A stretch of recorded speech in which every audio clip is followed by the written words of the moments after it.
말씀을 따라 걷다입니다. 오늘은 푸른 초장 교회에서 전하는 말씀 호세아 사상을 통해서 진리 없는 백성의 멸망과 심판의 서막에 대해서 말씀하고 계십니다. 자, 본격적으로 한번 들어가 보죠. 이사야 1장 18절에 오라 우리가 서로 변론하자라는 말씀이 있죠. 이게 오늘 우리가 살펴볼 호세아 4장의 배경을 아주 기가 막히게 설명해 줍니다. 여러분 한번 상상해 보세요. 거대한 법정입니다. 하나님이 단순히 너희 왜 그랬어? 하고 감정적으로 화를 내시는 게 아니에요. 직접 재판장이 되셔서 법적인 말 그대로 신성한 소송을 걸고 계신 겁니다. 이스라엘이 하나님과 맺은 계약을 철저하게 깨버렸거든요. 이건 단순한 분노가 아니라 율법과 언약에 근거한 아주 준엄한 심판의 시작을 보여주는 겁니다. 오늘 우리가 짚어볼 판결문의 뼈대입니다. 먼저 하나님의 법정에 선 이스라엘의 모습을 살피고 그들이 잃어버린 세 가지 핵심 신앙을 파헤쳐 보겠습니다. 이어서 지도자들의 타락과 우상숭배 문제를 짚어본 뒤에 마지막으로 이게 오늘날 우리에게 어떤 의미가 있는지 그 거울을 함께 들여다보겠습니다. 첫 번째 파트, 하나님의 법정에 선 이스라엘입니다. 하나님께서 지금 이스라엘이라는 국가 전체를 기소하고 계십니다. 배은망덕하게 언약을 깨트린 이스라엘을 향해 재판장이신 하나님이 과연 어떤 구체적인 죄목을 묻고 계신지 그 무거운 기소장 안으로 함께 들어가 보시죠. 두 번째 파트, 잃어버린 세 가지 신앙입니다. 자, 여기서 정말 흥미로운 점은요. 하나님이 너희 이런 행동 잘못했어 라고 지적하시기 전에 너희에게 진짜 중요한 게 빠져 있어 라는 결핍에 초점을 맞추고 계신다는 거예요.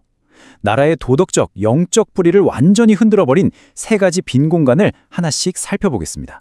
첫 번째로 사라진 건 바로 진실, 히브리어로 에메트입니다.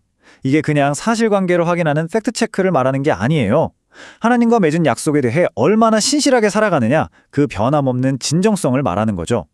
그런데 당시 이스라엘 백성들 사이에는요, 하나님을 향한 진심은 물론이고 서로를 향한 정직함조차 완전히 말라붙어 버렸습니다. 한마디로 신뢰가 붕괴된 거죠. 두 번째 빈자리는 인애, 즉 헤세드였습니다. 이건 하나님의 그 끝없는 사랑과 긍휼을 뜻하는데요. 사실 하나님의 은혜를 진짜 깊이 경험해 본 사람만이 다른 사람에게도 자비를 베풀 수 있잖아요. 그런데 아까 진실이 사라졌다고 했죠. 진실조차 없는 사회에 긍휼이 남아있을 리가 없죠. 마음속에서 이 헤세드가 싹 빠져나가니까 사회적 약사를 향한 배려도 무너지고 결국 국가 전체가 차갑게 식어버렸습니다. 그리고 세 번째, 아마 이게 가장 치명적인 결핍일 텐데요. 바로 하나님을 아는 지식, 다하트가 없었습니다. 여러분, 이거 머리로만 아는 지적인 동의가 절대 아니에요. 다하트는 하나님과 살을 맞대고 교제하면서 구체적인 삶에서 얻게 되는 아주 생생한 체험적인 지식이거든요. 이스라엘 백성들이 겉으로는 제사도 드리고 의식도 했겠지만 정작 그들의 삶 속에 살아 숨쉬는 하나님과의 친밀함, 그건 완전히 잃어버렸던 겁니다. 생각해보세요. 에메트, 헤세드, 다하트, 이 아름답고 거룩한 세 가지가 뻥 뚫려버렸어요. 그럼 그 빈자리를 뭐가 채웠을까요? 맞습니다. 저주, 거짓맹세, 속임수, 살인, 도둑질, 그리고 간음이었습니다. 진짜 무서운 속도로 끔찍한 죄악들이 블랙홀처럼 빨리 들어왔어요. 성경은 이걸 피가 피를 뒤대임이라 라고 표현합니다. 폭력이 폭력을 낳고 피가 피를 부르는 악순환, 그 비극이 온 나라를 완전히 집어삼킨 겁니다. 그런데 이게 사람들의 영적인 타락으로만 끝나는 게 아니에요. 영적으로 썩어 들어가니까 물리적인 환경까지 완전히 파괴되어 버립니다. 성경을 보면 땅이 슬퍼하고 들짐승, 공중의 새, 바다의 물고기까지 다 없어진다고 해요. 이건 그냥 자연재해가 아닙니다. 원래 이스라엘이 어떤 곳입니까? 하나님이 축복하신 젖과 꿀이 흐르는 땅이잖아요. 그런데 그곳에 사는 사람들의 영적 부패 때문에 땅이 완전히 황무지가 되어버린 거예요. 인간의 죄가 온 자연 만물에까지 저주를 퍼부은 셈이죠. 상황이 이렇게까지 최악으로 치달았다면 누군가는 멈춰 하고 브레이크를 밟았어야 합니다. 세 번째 파트, 영적 지도자들의 타락입니다.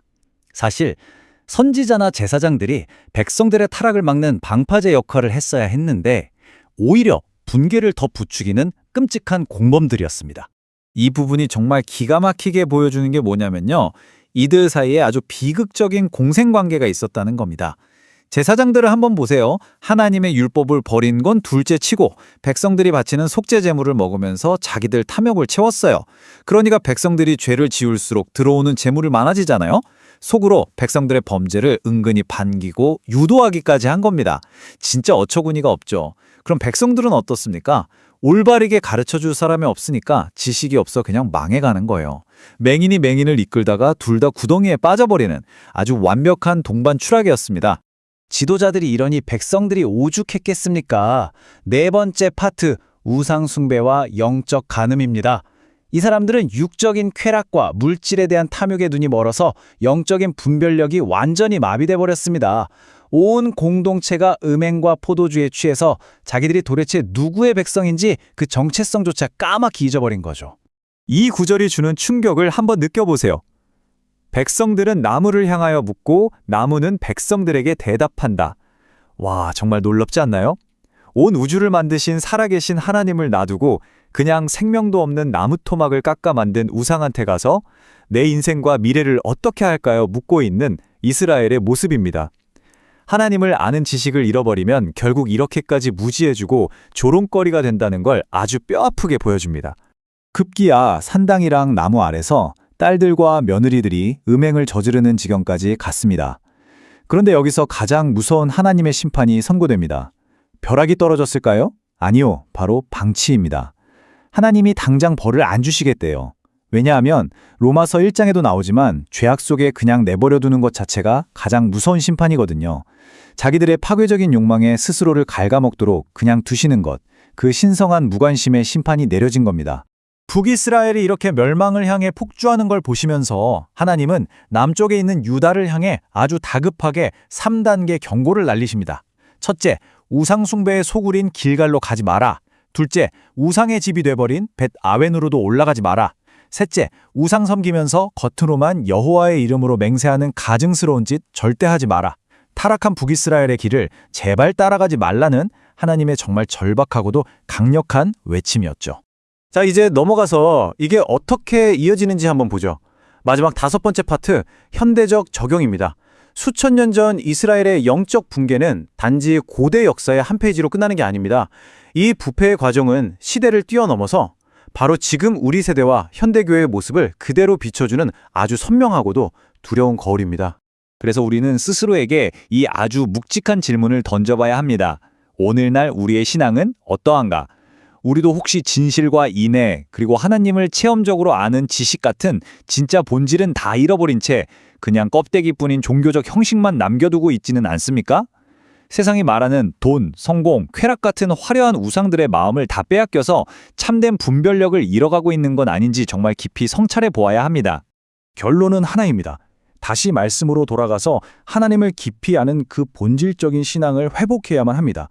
가르치는 사람이나 듣는 사람이나 다 같이 겸손하게 엎드려서 오직 하나님 한 분만 전적으로 의지하는 순결함을 되찾는 것, 그것만이 우리가 살 유일한 길입니다. 여러분은 지금 살아계신 하나님을 참되게 그리고 깊이 알고 계십니까? 지금까지 말씀을 따라 걷다였습니다.